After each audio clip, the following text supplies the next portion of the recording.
Supreme leader Mustafa और Pezeshkian में मतभेद की खबरें भी आ रही है। दूसरी तरफ अमेरिका समेत कई मुद्दों पर दोनों के बीच मतभेद उभर कर आ रहे हैं। मुस्तफा ने पेजेश्कियान को वार्निंग दे दी है। अब पेजेश्कियान का इस्तीफा मंजूर होगा, ये मुस्तफा की तरफ से खबर आ रही है। तो बहुत विरोधाभासी है, कॉन्ट्राडिक्टरी है। एक तरफ ये कहा जा रहा है कि उनकी हालत बहुत गंभीर है, कभी भी निधन की खबर आ सकती है, और दूसरी तरफ ये कहा जा रहा है कि मुस्तफा खामनेई पेजेश्कियान जो ईरान के राष्ट्रपति उनको धमकियां दे रहे हैं। पश्चिमी मीडिया के हवाले से खबर है, लेकिन सबसे ज्यादा गौर करने वाली बात क्या है कि ये सारी खबर वेस्टर्न मीडिया के हवाले से आ रही है। और एक और बड़ी खबर, मुस्तफा और पेजेश्कियान में मुलाकात की खबर है।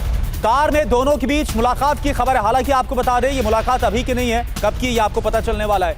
ईरान इंटरनेशनल के हवाले से खबर, और ये मुलाकात मई महीने में दोनों के बीच में हुई थी। तो ईरान इंटरनेशनल के हवाले से एक और बड़ा दावा कि पेजेश्कियान और मुस्तफा के बीच में मई महीने में मुलाकात हुई है। तो मुस्तफा पेजेश्कियान में तकरार क्या काफी ज्यादा बढ़ चुकी है? हुआ क्या है? मुस्तफा और पेजेश्कियान के संबंध ठीक नहीं है, इस बात का दावा है। मुस्तफा और पेजेश्कियान में मतभेद की खबर है। इस्तीफे को लेकर पेजेश्कियान को चेतावनी भी दे दी गई। मुस्तफा खामनेई ने क्या कह दिया इस बार? अगर अब इस्तीफा देने की धमकी देते हैं पेजेश्कियान, तो पेजेश्कियान ने अब इस्तीफा दिया तो मंजूर कर लूंगा। 28 बार इस्तीफे की पेशकश या धमकियां पेजेश्कियान इससे पहले दे चुके हैं। मुस्तफा पेजेश्कियान की मुलाकात की खबर क्या आ रही है? मई महीने में दरअसल दोनों के बीच मुलाकात हुई थी, यह कहा जा रहा है। कार की पिछली सीट पर दोनों मिले हैं। डॉक्टर्स की कार में दोनों के बीच मुलाकात हुई, यानी डॉक्टर्स की देखरेख में ही दोनों मिलते हैं। दोनों में करीब 2.5 घंटे तक मुलाकात हुई, यानी कि अगर मुस्तफा 2.5 घंटे तक मुलाकात बातचीत करने की स्थिति में है, तो क्या वाकई में फिर ये खबरें सही है जो उनके मौत को लेकर दावा किया जा रहा है कि बहुत जल्द कुछ ऐसा हो सकता है? पेजेश्कियान ने कहा था दोस्ताना माहौल में बातचीत जो है वो हुई है।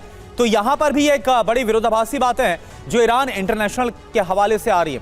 अब आप देखें, मुस्तफा पेजेश्कियान में तकरार क्यों बढ़ रही है, ये भी आपके लिए जानना जरूरी है। ईरान की विदेश नीति पर दोनों की एकदम अलग अलग राय है, अलग अलग सोच है। अमेरिका के साथ समझौते पर दोनों अलग राय रखते हैं। पेजेश्कियान पर मुस्तफा के विरोध में काम करने का आरोप भी लग रहा है।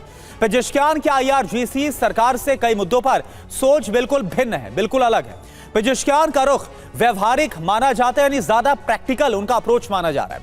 राष्ट्रीय मुद्दे को लेकर मुस्तफा का जो रुख है वो काफी कठोर, काफी ज्यादा कट्टर माना जा रहा है। तो मनीष हमारे साथ है। मनीष, बड़ी विरोधाभासी ये खबरें सामने आ रही हैं। एक तरफ कहा जा रहा है कि वो बहुत ज्यादा बीमार है। अरे अगर वो बीमार इतने ज्यादा हो गए कि कभी भी उनके ना रहने की खबर आ सकती, तो मई में 2.5 घंटे तक कैसे मुलाकात कर सकते? तब क्या एकदम ठीक थे, फिर अचानक क्या हो गया?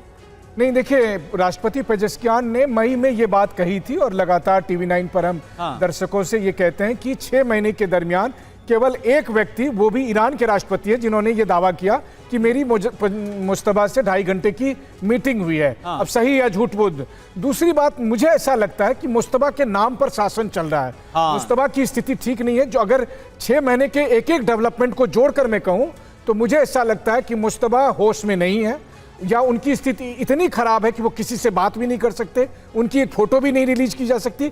लेकिन उनके नाम पर शासन किया जा रहा है, और जो लोग शासन कर रहे हैं वो, मान लीजिए, वो कहेंगे मुस्तफा साहब ने ये कहा, सुप्रीम लीडर ने ये कहा, सुप्रीम लीडर ने ये कहा। यानी आपको लग रहा है कि ईरान के अंदर से खबरें प्लांट की जा रही कि मुस्तफा एकदम सही है, और जो एक दबाव है, प्रेशर है, वो बना रहे अमेरिका पर?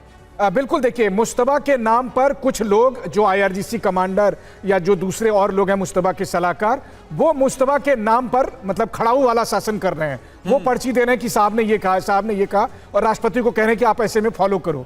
तो पेजेश्कियान साहब तो तकरीबन उनके साथ कॉम्प्रोमाइज कर लेंगे, लेकिन जो बाकी लोग हैं, ईरान के संसद के स्पीकर हैं, विदेश मंत्री हैं, उनको वो पसंद नहीं कर रहे हैं। तो उन्हें हो सकता है जाना पड़ जाए। लेकिन इन सब के बीच में मूल बात यही है कि मुस्तफा आज की तारीख में एक घोस्ट पर्सनैलिटी बन चुके हैं, जो किस हालत में है इसके बारे में 1% भी किसी को कुछ भी नहीं पता है। और ऐसे में संभावना इस बात की है कि वो इस स्थिति में है ही नहीं जहां वो राजकाज कर सके। बिल्कुल। और सवाल तो यह भी है कि जब अंतिम विदाई दी जा रही थी आयतुल्लाह अली खामनेई को, तब एक झलक कहीं पर भी कोई नजर नहीं आया। सब लोग आगे, लेकिन मुस्तफा खामनेई कहां थे कुछ पता ही नहीं था।